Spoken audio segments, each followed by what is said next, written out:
Joining me right now to talk more about all of this and the upcoming holiday season is Bill Simon.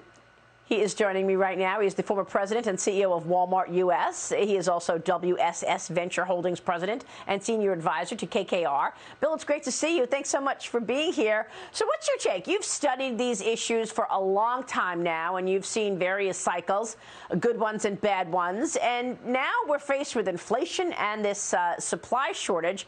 How do you think the next few months will look around the holidays?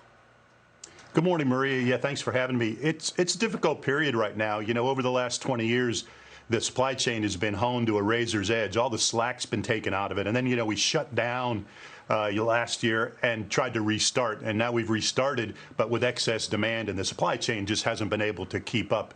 I think the next few months are going to be pretty scrappy. And I think you'll see people like Amazon, Walmart, the big guys will find a way to get it done. But I think where the stress will be in the system is in some of the littler folks who don't have the resources that the big retailers do.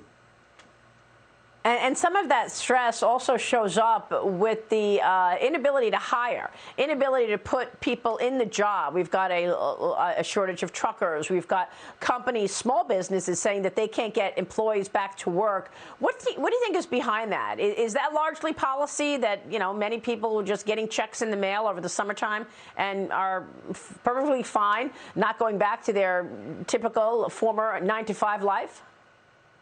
Yeah, I think that's part of it, Maria. You know, I think that may have started it, and I think where we are today is that we have pretty much a seller's market in labor. So people are switching jobs, they're upgrading, they're changing jobs, they're staying out for a little while longer because the demand for labor is so high. And I think what you're seeing is, you know, increasing labor rates are causing people to shift jobs, and that's causing more turmoil in the system.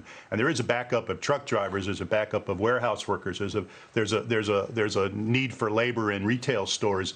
So just one thing isn't going to fix it. It's going to take some time.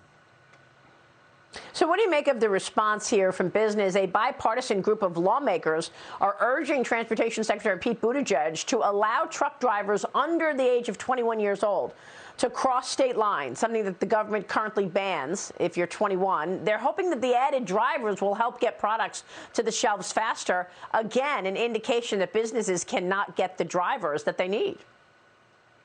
Well, I think anything that's, of course, safe will help to ease the trucking shortage. But, you know, presumably these people are already working somewhere else. And so if they change their job to go drive a truck or drive a truck from, you know, on an interstate basis, it may just cause a gap in labor somewhere else. So that in and of itself isn't going to solve the problem. It may help one aspect of it from the transportation perspective. But, you know, containers are still stacked up on ships offshore. Longshoremen are having, you know, difficulties getting things unloaded. There's backups in warehouses. And so trucking will help. And this may be a good initiative, presuming it's safe, of course. Bill, real quick, before you go, you're investing and know this space better than most. Where do you see growth right now in retail? Well, I think, you know, I'm bullish on the big guys and online, but not pure play online so much as the blending, the intersection between online, physical, and digital retail. And I think Walmart's doing a good job of that. Target's doing a good job of that.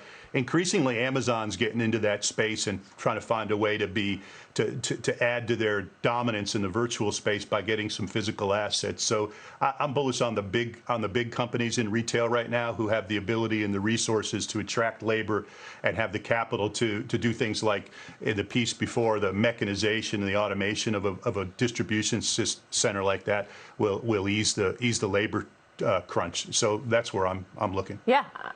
Well, I mean, you're right. I mean, it costs money. It requires scale. Not everybody has that scale that you're referring to that the big guys do. Bill, it's great to catch up with you as always. Thanks so much. Thanks, Maria.